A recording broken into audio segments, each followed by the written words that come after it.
नमस्कार, मंडल news bulletin में आपका स्वागत है। आइए पेश करते हैं आज के प्रमुख मुख्य समाचार।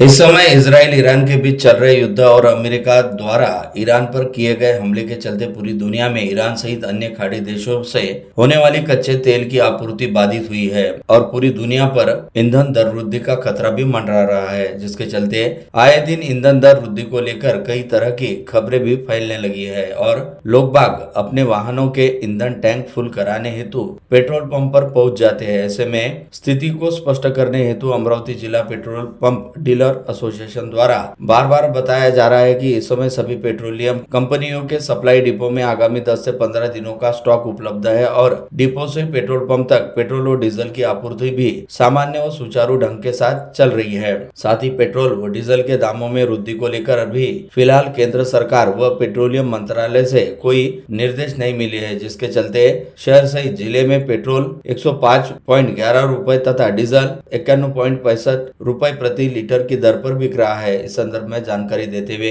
Amravati petrol pump dealer association के अध्यक्ष भारत मोरे व सचिव सौरभ जगताप ने बताया कि इस समय गायगांव डिपो में पेट्रोल व डीजल का भरपूर स्टॉक उपलब्ध है, जिसे आगामी 10 से 15 दिनों के लिए काफी हद तक पर्याप्त भी कहा जा सकता है, जिसके चलते फिलहाल चिंता व दिक्कत वाली कोई बात नहीं है। लेकिन इस दौरान आगे के लिए मंत्रिमंडल द्वारा कीमतों को लेकर क्या फैसला लिया जाता है उस पर काफी कुछ निर्भर करेगा। साथ ही पेट्रोल पंप संचालकों या पेट्रोलियम कंपनियों के अधिकारियों ने पेट्रोल व डीजल की दर वृद्धि को लेकर फैल रही बेसिर पैर वाली खबरें व अफवाहों पर ध्यान नहीं देने का आह्वान भी किया। पश्चिमी एशिया में भड़के युद्ध का कारण सामने कर घरेलू रसोई गैस एलपीजी सिलेंडर रेट अचानक 60 रुपए बढ़ा दिए जाने से अमरावती की गृहिणियां मोदी सरकार से खफा हो गई है। गृहिणियों ने कहा कि मोदी सरकार पेट्रोलियम पदार्थों को लेकर बड़े दावे कर रही थी, भरपूर स्टॉक होने की लफ्जाई मंत्रीगण कर रहे थे। अब युद्ध का कारण सामने देकर भाव बढ़ा दिए गए, इससे गृहिणियों का बजट गड़बड़ा गया है। घर में कोई प्रसंग होने अथवा त्योहारों पर व्यंजन बनाने रसोई गैस तो रोज की जरूरत है, उसके दाम अचानक 60 रुपए बढ़ाए जाने की बात कुछ महिलाओं को पसंद नहीं आई। उन्होंने अमरावती मंडल से चर्चा में स्पष्ट कहा कि 2 बार में रेट बढ़ाए जाते तो कदाचित ठीक रहता। कुछ महिलाओं ने ही युद्ध की वजह से गैस सिलेंडर के दाम बढ़ने की बात कबूल की। गैस सिलेंडर सहित पेट्रोलियम उत्पादकों की खाड़ी देशों में चल रही जंग के कारण आपूर्ति प्रभावित होने की आशंका के बीच आज तेल कंपनियों ने अचानक एलपीजी घरेलू सिलेंडर के रेट सीधे 60 रुपए बढ़ा दिए, जिसका असर जिले के 5.95 लाख गैस सिलेंडर धारकों पर पड़ेगा। शहरी क्षेत्र में ही 1,75,000 गैस उपभोक्ता रहने की जानकारी डीलर्स एसोसिएशन ने दी। ये भी बता दें कि अमरावती में बूटीबुरी और धनस स्थित कंपनियों के डिपो से एलपीजी सिलेंडर की सप्लाई की जाती है। पश्चिमी एशिया में अमेरिका और ईरान के बीच छिड़ी जंग की अवधि बढ़ जाने से महाराष्ट्र के फल उत्पादक किसान परेशान हो गए। केले से लेकर आम, अंगूर और हल्दी की निर्यात पर बुरा असर होने के कारण रेट धराशायी हो गए। वहीं बंदरगाहों पर भेजा गया माल वहां फंस जाने से नष्ट होने की आशंका से उत्पादक वर्ग चिंतातुर हो गया है, संकट में फंस गया है। अमरावती के पथरोट से केले प्रदेश और देश के अन्य भागों में भेजे जाते हैं, वह अब औने पौने दाम पर बेचने पड़ रहे हैं। अमेरिका ईरान युद्ध के कारण सूखे मेवे के रेट रमजान माह में बढ़ गए। आने वाले दिनों में रेट और चढ़ने की संभावना व्यापारी वर्ग व्यक्त कर रहा है। भारत में अफगानिस्तान से काफी प्रमाण में सूखे मेवे आते हैं, उसी प्रकार अमेरिका से भी बादाम पिस्ता की आवक होती है। ऐसे में युद्ध की वजह से सप्लाई पर असर हो रहा है। इस प्रकार की जानकारी अमरावती के व्यापारियों ने दी है। पेंट खजूर के रेट 200 रुपए किलो तक है। पिस्ता अलग अलग क्वालिटी में 900 से 1200 रुपए रहने की जानकारी है। रमजान में मुस्लिम समाज रोजा रखता है। अंततः पूरे दिन उपवास दौरान ऊर्जा बनाए रखने हेतु सूखे मेवे का सेवन अधिक मात्रा में किया जाता है। महाराष्ट्र सरकार द्वारा वर्ष 2026-2027 के बजट में किसानों के लिए घोषित फसल ऋण माफी योजना से अमरावती जिले के किसानों को बड़ी राहत मिलने जा रही है। राज्य के मुख्यमंत्री एवं वित्त मंत्री देवेंद्र फडणवीस ने विधानसभा में बजट पेश करते हुए घोषणा की कि 30 दिसंबर 2025 तक बकाया रहने वाले किसानों के 2 लाख के फसल ऋण को माफ किया जाएगा। यह कर्ज माफी पुण्यश्लोक अहिल्यादेवी होलकर किसान कर्ज माफी योजना के तहत लागू की जाएगी। इस योजना से अमरावती जिले में लगभग 1.5 लाख किसानों को सीधा लाभ मिलने की संभावना है। गत रोज वर्ष 2026-2027 के लिए महाराष्ट्र का बजट पेश करते हुए राज्य के मुख्यमंत्री व वित्त मंत्री देवेंद्र फडणवीस ने किसानों का 2 लाख रुपए तक का बकाया कर्ज माफ करने की घोषणा की, जिसके लिए किसानों से जुड़े मुद्दों को लेकर सदैव मुखर रहने वाले राज्यसभा सांसद डॉक्टर अनिल बोंडे ने सीएम देवेंद्र फडणवीस का प्रत्यक्ष मुलाकात कर पुष्पगुच्छ देते हुए अभिनंदन किया। इस अवसर पर विधायक श्वेता महाले एवं कीर्ति कुमार भांगड़िया भी प्रमुख तौर पर उपस्थित थे। पश्चिम विदर्भ के सभी जिले इस देश के सबसे गर्म देश के रूप में दर्ज किए जा रहे हैं। मार्च महीने में प्रथम सप्ताह में ही अमरावती का पारा हाल के 5 वर्षों का नया रिकॉर्ड बनाते हुए 41 डिग्री सेल्सियस पार कर रहा है, जिससे शासन प्रशासन ने नागरिकों को आगाह किया। हीट वेव की आशंका देखते हुए सभी प्रकार की सावधानी बरतने का आह्वान जिलाधीश आशीष शेरेकर ने किया। स्थानीय साइंस कोर मैदान पर आज ग्राम विकास विभाग, पंचायत राज विभाग, जिला ग्रामीण विकास यंत्रणा, महिला आर्थिक विकास महामंडल तथा महिला व बाल विकास विभाग द्वारा विभागीय मिनी सरस वैदर्भीय महोत्सव का आयोजन किया गया, जिसमें जिला पालक मंत्री चंद्रशेखर बावनकुले, राज्यसभा सांसद डॉक्टर अनिल बोंडे, विधायक सुलभा खोड़के, रवि राणा, प्रवीण तायडे, राजेश वानखेड़े उपस्थित थे। इस अवसर पर विश्व महिला दिवस के उपलक्ष्य में अपने दम पर जीवन यापन कर रही एकल महिलाओं का सम्मान करने के साथ ही महिला बचत गुटों द्वारा उत्पादकों की प्रदर्शनी का उद्घाटन भी पालक मंत्री चंद्रशेखर बावनकुले द्वारा किया गया। इस कार्यक्रम का उत्कृष्ट मंचन ख्यातनाम निवेदिका शिप्रा मानकर द्वारा किया गया।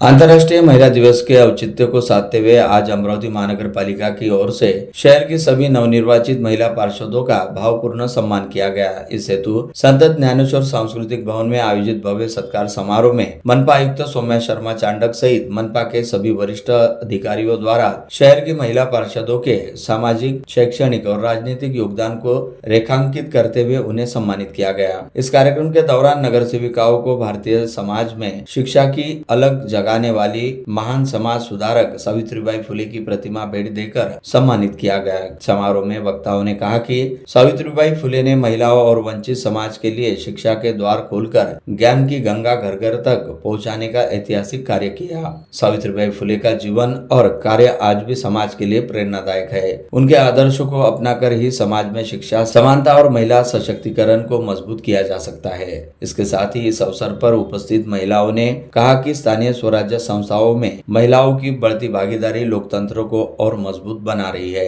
नवनिर्वाचित नगर सेविकाएं अपने अपने क्षेत्र में विकास कार्यों को आगे बढ़ाते हुए समाज के उत्थान में महत्वपूर्ण भूमिका निभाएंगी। इस कार्यक्रम में मनपा आयुक्त सौम्या शर्मा चांडक सहित मनपा के सभी पदाधिकारी, अधिकारी, जनप्रतिनिधि और बड़ी संख्या में महिला प्रतिनिधि मौजूद थे।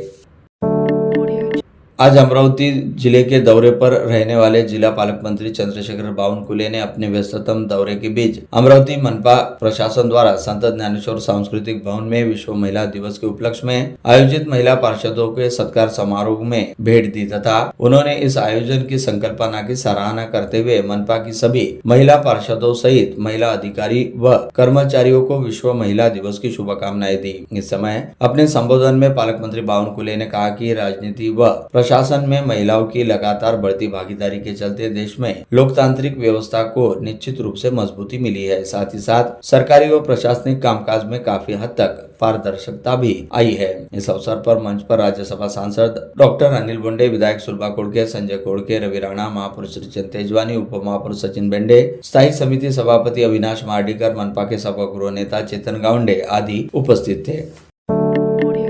मेलघाट के विविध मुद्दों और समस्याओं तथा राज्य सरकार को कर्ज माफी की याद दिलाने वाली मेलघाट संघर्ष महापद यात्रा के 6वें दिन आंदोलन ने उग्र रूप धारण कर लिया। पूर्व विधायक बच्चू कडू ने शुक्रवार 6 मार्च को अपने साथियों के साथ हाथों में त्रिशूल लेकर शक्ति प्रदर्शन करते हुए राज्य सरकार को सीधी चेतावनी दी। मेलघाट के किसानों, आदिवासियों और आम नागरिकों की समस्याओं की ओर सरकार का ध्यान आकर्षित कराने के लिए प्रहार जनशक्ति पार्टी के प्रमुख पूर्व विधायक बच्चू कडू के नेतृत्व में मेलघाट संघर्ष महापद यात्रा निकाली जा रही है। शुक्रवार 6 मार्च को महापद यात्रा का 6वां दिन था। चिकलदरा तहसील के चुरनी गांव में सुबह महापद यात्रा की शुरुआत हुई। चुरनी से निकली महापद यात्रा मोहरी आम और चुनगढ़ी मार्ग से आगे बढ़ते हुए खड़ीमल पहुंची, जहां रात को पद यात्रा का विश्राम हुआ।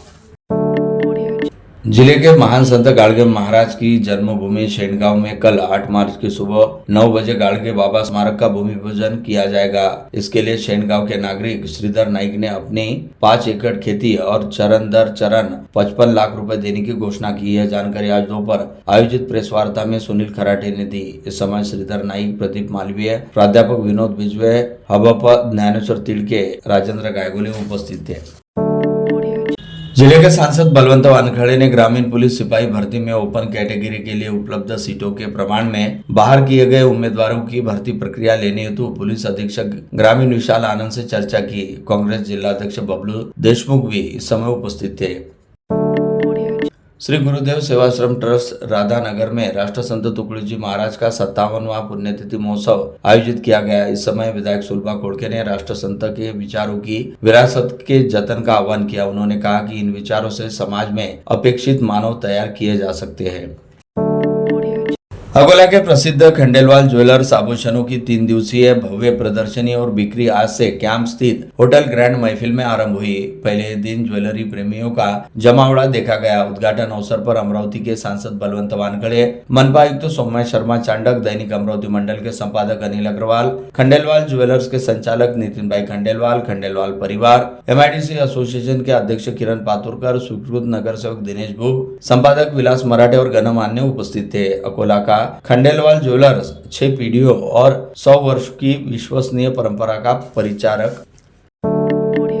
गत रोज अमरावती शहर के दौरे पर पहुंचे जिंदा शहीद अमरजीत सिंह बिट्टा को जिला मराठी पत्रकार संघ ने वालगढ़ कंपाउंड परिसर स्थित मराठी पत्रकार भवन में सदिच्छा भेंट देते हुए आमंत्रित किया था, जहां पर उन्होंने मीट द प्रेस के तहत स्थानीय मीडिया कर्मियों से वार्तालाप करते हुए कई विषयों पर खुलकर अपनी बात रखी। इस दौरान MS बिट्टा का पूरा फोकस देश की सुरक्षा, आतंकवाद के खिलाफ लड़ाई और राष्ट्रीय एकता जैसे मुद्दों पर रहा। इस समय बिट्टा ने दावा किया कि देश के विगत करीब 30 से 40 वर्षों तक आतंकवाद व नक्सलवाद का दंश झेला है, लेकिन अब सरकार ने इन दोनों ही मोर्चों पर काफी हद तक फतह हासिल करते हुए आतंकवादियों व नक्सलियों की कमर तोड़ी है। अब देश के हर एक नागरिक को सजग व सतर्क रहते हुए आतंक के खिलाफ लड़ाई में बिना वर्दी वाले फौजी के तौर पर अपना योगदान देना होगा। यह मौजूदा दौर और देश की सभी नागरिकों की सबसे बड़ी जिम्मेदारी है। गत रोज स्थानीय दस्तूरनगर स्थित साधना कॉलोनी में हिंदवी स्वराज्य प्रतिष्ठान द्वारा आयोजित शिव जन्मोत्सव 2026 कार्यक्रम में विशेष अतिथि के तौर पर उपस्थित जिंदा शहीद मनिंदरजीत सिंह बिट्टा का स्थानीय सिख समाज बंधुओं द्वारा भावपूर्ण सत्कार किया गया, जिसके तहत सिख समाज के प्रतिनिधियों द्वारा अब तक कई आतंकी हमलों को झेल चुके सरदार मनिंदर सिंह बिट्टा का पुष्पगुच्छ और शॉल देकर स्वागत किया। अंजनगांव सुरजी तहसील के रहीमापुर चिंचोली गांव में भव्य विदर्भ केसरी शिव भोले शंकरपट का आयोजन किया गया। इस पारंपरिक ग्रामीण खेल प्रतियोगिताओं को देखने के लिए बड़ी संख्या में ग्रामीण और खेल प्रेमी उपस्थित रहे। कार्यक्रम में प्रमुख रूप से अमरावती महानगर पालिका के उप महापौर सचिन बेंडे एवं मनपा के युवा स्वाभिमान पार्टी के गठ नेता नाना आमले सहित अभी काले, श्रीकांत कुमार इंगले तथा अन्य कार्यकर्ता उपस्थित रहे। महेश महिला समिति टीम ने विविध क्षेत्रों में सफलता के परचम लहराने वाली विजय लक्ष्मी कलंत्री, पूनम समानी, सपना भट्टड़, स्मिता कासट, पूजा दम्मानी, राधिका दम्मानी, प्रीति महिंद्रा आदि का उनके घर दफ्तर जाकर भावभीना स्वागत सत्कार कर अंतर्राष्ट्रीय महिला दिवस मनाया। यह सत्कार टीम समर्पण के अध्यक्ष नीता राठी, सचिव रोहिणी हेडा, कोषाध्यक्ष साक्षी राठी और अन्यों ने माहेश्वरी गौरव पुरस्कार से उक्त नारियों को सम्मानित किया।